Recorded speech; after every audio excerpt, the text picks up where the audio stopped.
So can you start off by telling me your name? My name is Joe. Can you tell me a little bit about yourself? There's a lot to tell, I guess, about me because I'm such a great guy. I was born in Newham General on the 4th of August 1991 at 2 a.m. And I think my dad threw up when I was born because he was really ill and saw everything and threw up. I was brought up there, went to a school around the corner, which was cool. And then moved to suburbia London, upgraded, I guess, where I got GCSEs and A-levels and found some new friends. Then I went to uni, met Matt, and took music. And then in between there, I was doing loads of hobbies and stuff, which I guess we'll get onto. Yeah, can you touch upon a little bit more of the hobbies that you took part in? Yeah, well, it's a funny story. Since I was small, I've always been doing music. That's why I'm doing a music degree now. But my dad took me and Barney out and he said, right, we're going out to do some activities because we were just getting to the age where we could do stuff. And he said, right, you can either do ballet, football, or we're going to go to tin pans, like playing tin pans. And I chose football just because I was like definitely not doing ballet. But my brother chose ballet because he's like double jointed everywhere. And so he thought it'd be really flexy. And he went. It was really good actually. But he got a little bit of abuse from the girls, obviously. And then when we went to the tin pan stuff, it was shut. And they had a little leaflet saying this is closed, but check out other activities in Stratford. It was in Stratford. And then we went to the Eastway Cycling Centre. And that's when we found the cycle place. And I got there and there was a race on and I was like, oh, we'll watch. And the guy was like, no, you should definitely compete. And I was like, what? Like I was wearing pretty much same kind of clothes I'm wearing now. And they're all in their spandex with their cool helmets and stuff. And the guy was like, you definitely have to race. I'm like, we don't have a bike. And he's like, here's a bike. I don't know how to ride these bikes. You'll learn really quickly. It was like just basically any excuse I told him he didn't want to know. And I came third, like out of 10 people in my first race. So I was like, I'm going to do this. And then done that for a while. Brilliant. And could you talk about the training behind it? What kind of commitments you had through cycling? The commitments got worse, I guess, or better, however, like what way you want to look at it. As years went on, as I started to get bigger, it started off. People started to notice this guy needs to train. After I beat this girl called Big Bess, who was really young, but she was so massive she would just destroy the boys at every sport. But I beat her, and everyone's like, right, okay, put him on the development squad. There was a normal club, then there was a development squad. So put me on development squad, and that meant going out on weekends with other clubs who like have older athletes. Going out training for like a whole weekend, so there'll be this crap youth hostel that you'd come back to. You'd go out and do 80 miles and then come back to the youth hostel and go out again. Which, looking back, seems pretty hardcore, but at the time it was just kind of standard. And then every Saturday there would be cycle training, and the older you got, the more extreme that got. So the most intense thing I did, I think, was 100 miles in a day, and then there was a race as well. So it was just, and the track was 1 mile long, so it was 100 laps. And unfortunately, other guys, just younger than me, put their name down and said, yeah, we did it. Yeah, we did it. But they were lying. And I put my name down, because it was near theirs and they were pissing about. Everyone thought that I had like not done it. So not like I haven't been officially 100 miled yet. But to put it in contrast of where I should have been, my mate did that, went off, did a 50-mile cycle ride, and then came back to see the awards. So he did the 100-mile race, went off, did 50 miles training, and then came back. He's now like European champion in his age. So that's kind of where I should have been. But I think it's, if I would have carried on, I've kind of wish I would have carried on really, but I was really late bloomer, believe it or not. I'm really tall now, but I was the shortest of the lot. So the training got more and more intense. Then the Olympic Academy started to be interested in me, and a team called Glendine.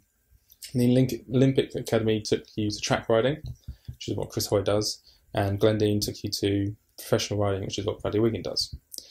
And the talent team came over and was like, right, we're going to do this test. And then they lied, saying that this wasn't like the real one. It was just a fake one. And they decided to try hard. And so I didn't get in, but then this guy called Ian Whitehead picked me up, and he took me to Belgium every Sunday morning. get back for tea in England. I used to go there and beat a lot for the Olympic Academy.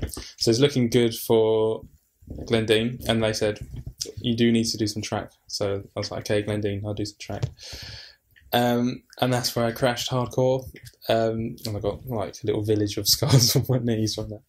And they said, if you race again, you have to get a plastic kneecap. So that wasn't fun. I raced anyway, but I don't know, I just wasn't feeling it anymore. So that's kind of where it ended. But that was the training. While you were training, were there any implications on school at the time? I'm guessing that's high school, sixth form, college. Yeah, well, I was fading. My enthusiasm was fading through college, but yeah, that was a factor.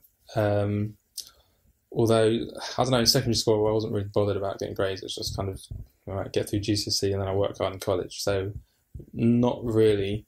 I'm sure I missed a few crappy textbook homeworks, like to do some training. There was a point where I was having to study for my history GCSE, and I was out like 5 or 6 in the morning instead, but not really, which was quite lucky. But my friends didn't go to university, and some of them are homeschooled. The ones that have made it, they've kind of, they're not the brightest, I guess. But I'd rather do that, I guess, than get like an A or whatever. And obviously, with all this training you were doing, did you ever, what kind of level of competitiveness did you get to with training? Did you ever do any competitions? And if so, could you elaborate on that? Yeah, the competition I did were kind of more, the more training you do, the more international you get. So it would start off just with the nationals, and there was a national league where I think it was once a month there'd be a race, and if you did win that race, you'd get points towards a league. And at the end, there was the British Championship race where it would be one race, and if you won it, you became British champion, which is really weird because you could have a bad day or crash, but that's just how the way they did it.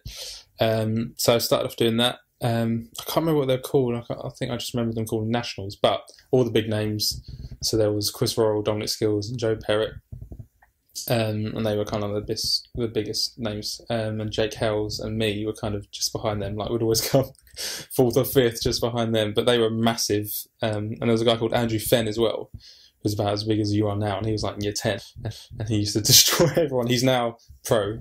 Like he's going to be in the Tour de France, I think, pretty soon, and he's a year younger than me, I think.